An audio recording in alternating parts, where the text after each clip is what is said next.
Welcome back to my channel. So today we will study about the research objectives in nursing.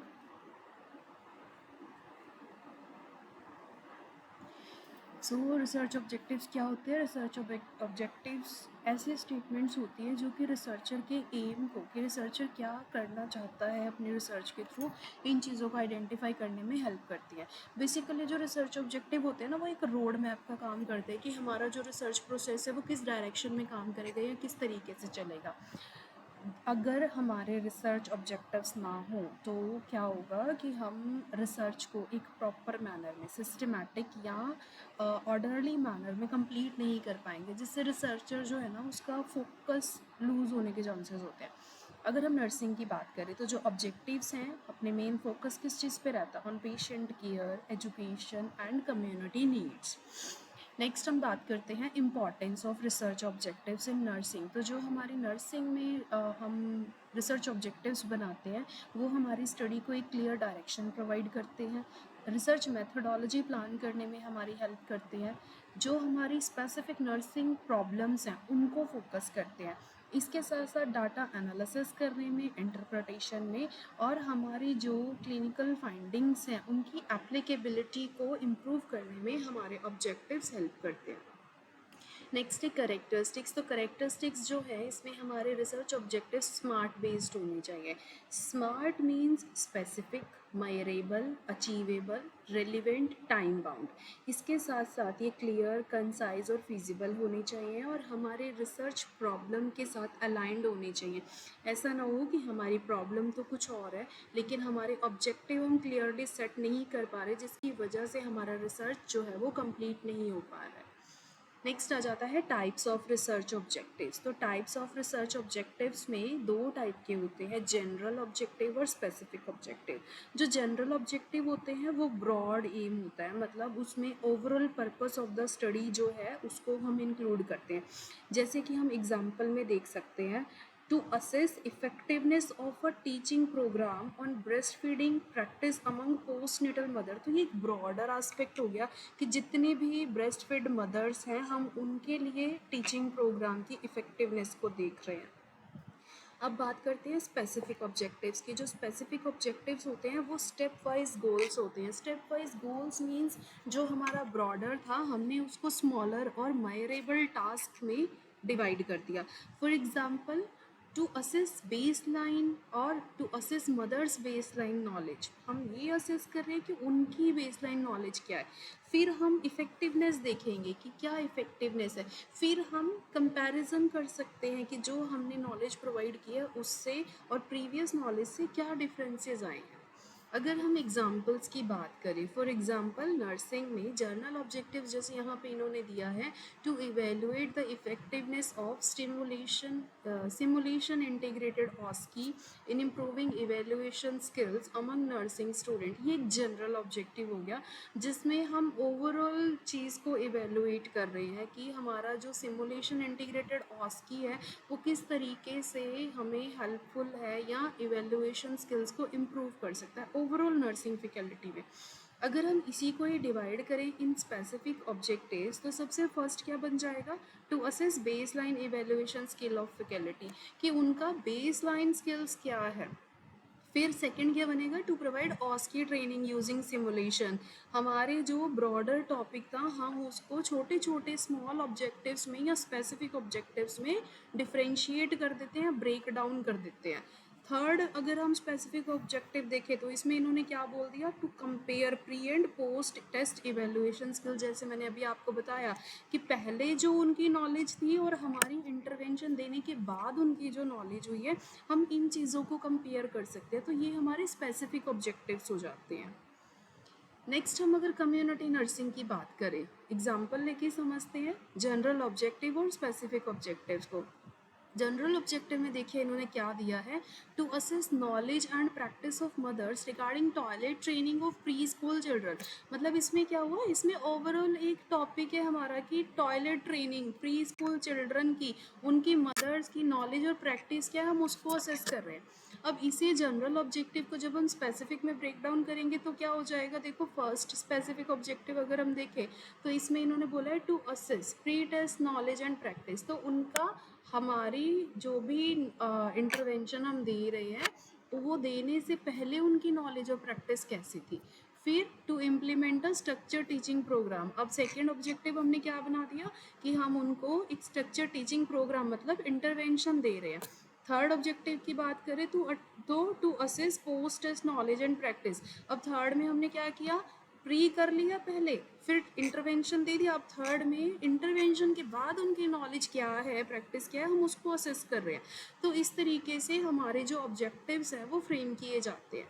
अब अगर बात करें child health nursing की, तो देखिए चाइल्ड हेल्थ नर्सिंग में क्या है, to evaluate the effectiveness of video assisted teaching on road safety among school children। तो इसमें ओवरऑल आ गया हमारा जो ब्रॉडर टॉपिक था वो कंप्लीट लिख दिया गया कि हम क्या कर रहे हैं भाई, इवेलुएट कर रहे हैं जो हमने जो भी हमने उनको रोड सेफ्टी से रिलेटेड वीडियो या टीचिंग जो भी हमने उनको दिया उसको। इसी को ही हम स्पेसिफिक में ब्रेक डाउन करते हैं। तो देखो फर्स्ट वाले में क्या बोला, to assess base line knowledge about road safety, कि हम बेस लाइन नॉलेज असेस कर रहे हैं, फिर हम उनको वीडियो असिस्टेड टीचिंग दे रहे हैं, फिर हम पोस्ट टेस्ट कर रहे हैं, फिर हम कंपेयर कर रहे हैं प्री और पोस्ट को। अब हम ये कर क्यों रहे हैं, क्योंकि हम रोड एक्सीडेंट्स को रिड्यूस करना चाहते हैं। आई होप ये सारा कुछ देख के, पढ़ के, सुन के आपको समझ आ गया होगा कि हमारे ऑब्जेक्टिव्स कैसे होते हैं। तो सेम मेडिकल सर्जिकल का एक एग्जांपल ले लेते हैं। देखिए इसमें जनरल ऑब्जेक्टिव और स्पेसिफिक ऑब्जेक्टिव। तो जनरल ऑब्जेक्टिव की बात करते हैं, इसमें इन्होंने एग्जांपल दिया to assess knowledge and practice of staff nurses regarding standard precautions of infection control. Means हम ओवरऑल जो हमारा टॉपिक था इन्फेक्शन कंट्रोल, उससे रिलेटेड नॉलेज और प्रैक्टिस असेस करनी है हमें। स्टैंडर्ड प्रिकॉशंस की जो इन्फेक्शन कंट्रोल से रिलेटेड है, नर्सिस को क्या नॉलेज है और क्या वो प्रैक्टिस करती है, तो जनरल की बात हो गई। इसी को ही अगर हम स्पेसिफिक में ब्रेक डाउन करेंगे तो क्या होगा, देखिए to assess knowledge of nurses about standard precautions. पहले हमने सिर्फ उनकी नॉलेज असेस की, फिर उनकी प्रैक्टिस देखी, फिर हमने जो हमारा प्रोटोकॉल था, जो हमारी ट्रीटमेंट थी उसको इम्प्लीमेंट किया। इसी को ही अगर हम आगे बढ़ाएंगे तो क्या हो जाएगा, हम कंपेयर करेंगे उनका पहले क्या प्रैक्टिस थी, पहले क्या नॉलेज थी और हमारे ट्रेनिंग देने के बाद क्या हुई। तो इस तरीके से हमारे जो ऑब्जेक्टिव्स हैं हम उनको ब्रेक डाउन करके जनरल और स्पेसिफिक में कन्वर्ट करते हैं। जनरल ऑब्जेक्टिव को ही हमेशा ब्रेक डाउन किया जाता है और उसी से ही हमारे स्पेसिफिक ऑब्जेक्टिव बनाए जाते हैं। ठीक है, अब इसी को ही अगर हम थोड़ा सा और डिटेल में देखें ना, तो देखो क्या होता है, जो हमारी प्रॉब्लम स्टेटमेंट, जैसे हमने पिछले लेक्चर में पढ़ा था, तो जो हमारी प्रॉब्लम स्टेटमेंट हम फ्रेम करते हैं ना, उसी के बेसिस पे ही हमारे हमारे ऑब्जेक्टिव्स, रिसर्च ऑब्जेक्टिव्स हमारे प्रॉब्लम स्टेटमेंट में से ही निकल के आते हैं, वो कहीं अलग से नहीं आते। बस हमें ध्यान से पढ़ना है और हमारे जो ऑब्जेक्टिव्स हैं उनको फ्रेम करना है। अगर हम अच्छे से ऑब्जेक्टिव फ्रेम नहीं कर पाएंगे, हमारा रिसर्च जो है वो मिसगाइडेड हो जाएगा, अलग डायरेक्शन में काम करना शुरू कर देगा और हो सकता है हम उस रिसर्च को कंप्लीट भी ना कर पाएँ। तो स्टूडेंट्स ध्यान रखना है, जब भी आप प्रॉब्लम स्टेटमेंट फ्रेम करो उसी के अकॉर्डिंग अपने रिसर्च ऑब्जेक्टिव्स अच्छे से बनाओ। अब चलते हैं स्टेप्स पे कि किस तरीके से हम हमारे जो रिसर्च ऑब्जेक्टिव्स हैं वो बनाते हैं। तो सबसे फर्स्ट हम नर्सिंग से हैं तो नर्सिंग की ही बात करेंगे। फर्स्ट हमें जो भी हमारी नर्सिंग प्रॉब्लम है उसे आइडेंटिफाई करना है, क्लियर।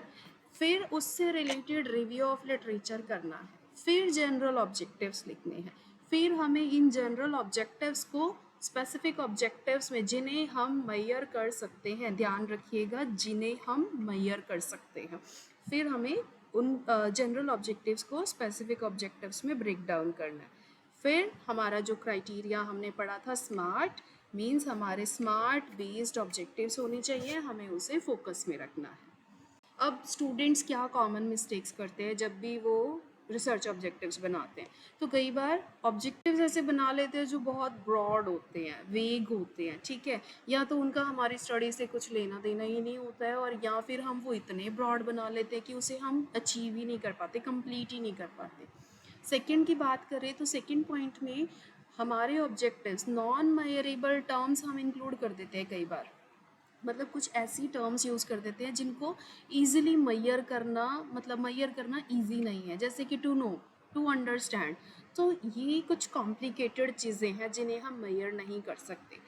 इसके बाद नेक्स्ट है हैविंग टू मैनी ऑब्जेक्टिव्स। हमने बहुत सारे ऑब्जेक्टिव्स बना दिए। अब बच्चों, आप लोगों को पता है कि जब हम रिसर्च करते हैं हमें हर एक चीज़ सिस्टमेटिक ऑर्डरली फॉर्म में करनी होती है। अगर हमने इतने सारे ऑब्जेक्टिव बना के रख दिए, अ लिस्ट ऑफ ऑब्जेक्टिव्स हमने दे दी, नो डाउट हमें रिजल्ट भी उन ऑब्जेक्टिव्स के अकॉर्डिंग एनालाइज करना पड़ेगा, तो वो हमारे रिसर्च को प्रॉब्लमेटिक कर सकता है। नेक्स्ट की बात करें जो मिस्टेक्स बच्चे करते हैं, objectives not matching research problem, very important. जैसे मैंने आपको पहले ही बताया कि अगर हमारे रिसर्च प्रॉब्लम से रिलेटेड हमारे ऑब्जेक्टिव नहीं होंगे तो हम रिसर्च करेंगे कैसे, आप खुद सोचिए। नेक्स्ट पॉइंट है unrealistic objectives for student research. कई बार जो ऑब्जेक्टिव हम लिख लेते हैं, हम डिसाइड कर लेते हैं, वो अनरियलिस्टिक होते हैं, जो कि हमारी रिसर्च कंप्लीट नहीं हो पाती जिनके बेसिस पे। तो ये कॉमन मिस्टेक्स है जो स्टूडेंट्स यूजुअली करते हैं। तो इन कंक्लूजन आई होप आपको समझ आ गया होगा कि जो रिसर्च ऑब्जेक्टिव्स हैं वो फाउंडेशन है हमारे नर्सिंग रिसर्च का। ये हमारे रिसर्च को क्लैरिटी, डायरेक्शन और फोकस प्रोवाइड करते हैं। हमें हमेशा एक जनरल ऑब्जेक्टिव रखना है और 3 से 5, 3, 4, 5 कितने भी हो सकते हैं स्पेसिफिक ऑब्जेक्टिव रखने हैं, लेकिन इससे ज़्यादा नहीं बढ़ाने, क्योंकि वो हमारे रिसर्च को अफेक्ट करेंगे। फिर सबसे इम्पॉर्टेंट चीज़, हमें स्मार्ट को हमेशा ध्यान रखना है और स्मार्टली ही अपने ऑब्जेक्टिव्स जो हैं वो बनाने हैं। तो रेफरेंसेस के लिए आप देख सकते हैं जो बुक्स हमने रेफ़र की हैं। Thank you so much. Please do like, share and subscribe. Thank you.